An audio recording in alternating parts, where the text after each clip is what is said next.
Your company launches a search for an open position. The applications start rolling in, and the qualified candidates are identified.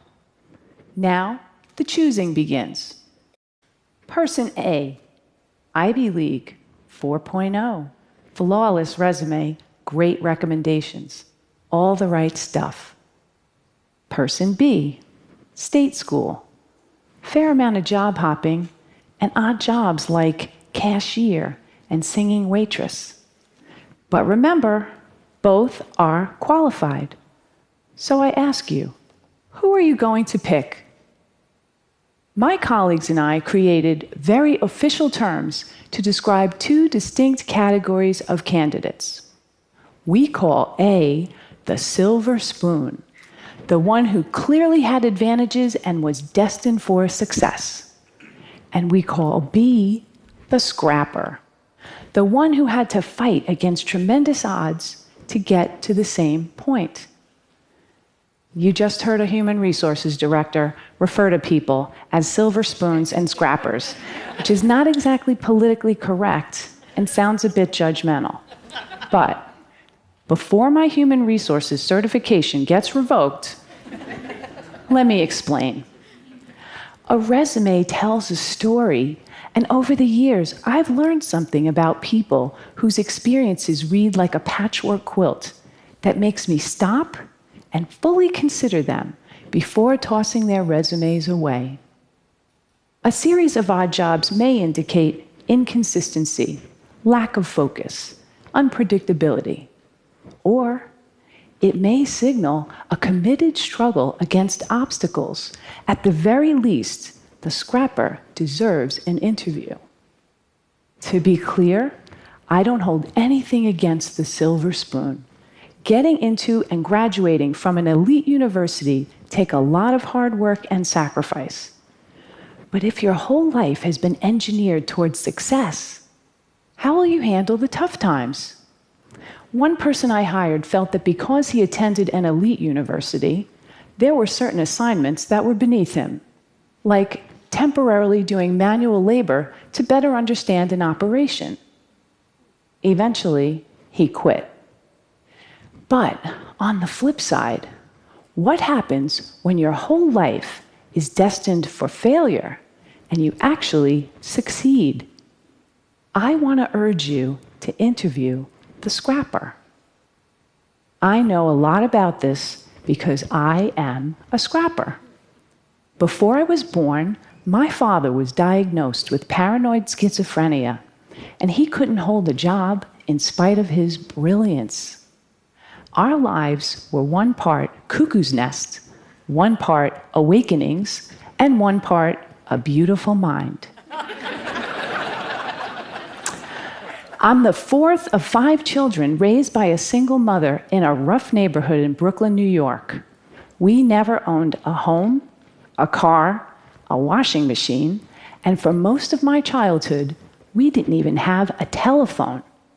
So I was highly motivated to understand the relationship between business success and scrappers because my life could easily have turned out very differently. As I met successful business people and read profiles of high-powered leaders, I noticed some commonality. Many of them had experienced early hardships, anywhere from poverty, abandonment, death of a parent while young, to learning disabilities, alcoholism, and violence. The conventional thinking has been that trauma leads to distress, and there's been a lot of focus on the resulting dysfunction. But during studies of dysfunction, data revealed an unexpected insight that even the worst circumstances can result in growth and transformation.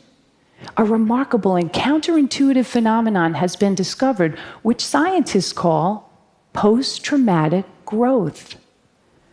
In one study designed to measure the effects of adversity on children at risk, among a subset of 698 children who experienced the most severe and extreme conditions, fully 1/3 grew up to lead healthy, successful, and productive lives. In spite of everything and against tremendous odds, They succeeded 1/3. Take this resume. This guy's parents give him up for adoption. He never finishes college. He job hops quite a bit, goes on a sojourn to India for a year, and to top it off, he has dyslexia. Would you hire this guy? His name is Steve Jobs. In a study of the world's most highly successful entrepreneurs, it turns out a disproportionate number have dyslexia. In the US, 35% of the entrepreneurs studied had dyslexia. What's remarkable, among those entrepreneurs who experience post-traumatic growth, they now view their learning disability as a desirable difficulty, which provided them an advantage because they became better listeners and paid greater attention to detail. They don't think they are who they are in spite of adversity. They know they are who they are because of adversity. They embrace their trauma and hardships as key elements of who they've become and know that without those experiences, they might not have developed the muscle and grit required to become successful. One of my colleagues had his life completely upended as a result of the Chinese Cultural Revolution in 1966. At age 13, his parents were relocated to the countryside. The schools were closed, and he was left alone in Beijing to fend for himself until 16, when he got a job in a clothing factory. But instead of accepting his fate, he made a resolution that he would continue his formal education. 11 years later, when the political landscape changed, he heard about a highly selective university admissions test. He had 3 months to learn the entire curriculum of middle and high school. So, every day, he came home from the factory, took a nap, studied until 4 a.m., went back to work, and repeated this cycle every day for 3 months. He did it. He succeeded. His commitment to his education was unwavering, and he never lost hope. Today, he holds a master's degree, and his daughters each have degrees from Cornell and Harvard. Scrappers are propelled by the belief that the only person you have full control over is yourself. When things don't turn out well, scrappers ask, what can I do differently to create a better result? Scrappers have a sense of purpose that prevent them from giving up on themselves. Kind of like if you've survived poverty, a crazy father, and several muggings, you figure, business challenges? Really? Piece of cake, I got this. And that reminds me, humor. Scrappers know that humor gets you through the tough times, and laughter helps you change your perspective. And finally, there are relationships. People who overcome adversity don't do it alone. Somewhere along the way, they find people who bring out the best in them and who are invested in their success. Having someone you can count on, no matter what, is essential to overcoming adversity. I was lucky. In my first job after college, I didn't have a car, so I carpooled across 2 bridges with a woman who was the president's assistant.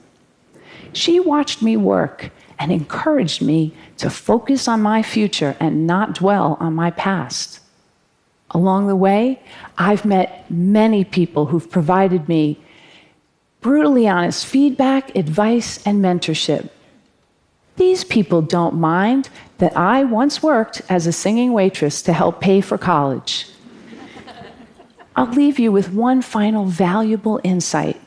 Companies that are committed to diversity and inclusive practices tend to support scrappers and outperform their peers.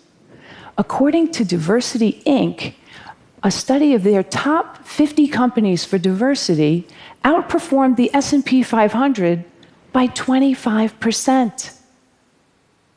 So, back to my original question. Who are you going to bet on? Silver spoon or scrapper? I say, choose the underestimated contender whose secret weapons are passion and purpose. Hire the scrapper.